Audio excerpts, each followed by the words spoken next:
بابا مش هتجيب لي اللانش بوكس اللي انا قلت لك عليه؟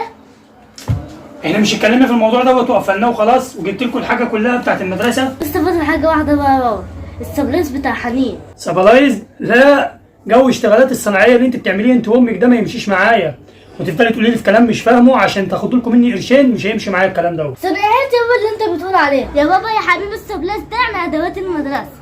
ادوات برضو؟ طب ايه هي؟ علبه اقلام للصوت، علبه اقلام بلون، قلم جاف وقلم ماركر وقلم حلو وقلم في ظهري، الوان خشب، الوان ميه، الوان جواش، الوان شمع، الوان اكليك. ومش عايزه الوان السما السبعه بالمره؟ وعلبه مناديل عاديه وعلبه مناديل مبلله وازازه كحول وكمامه وجوانتي.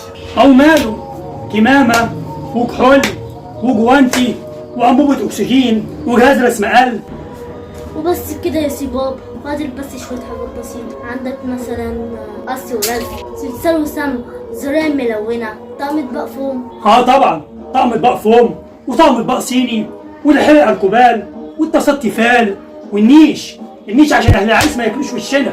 عريس مين؟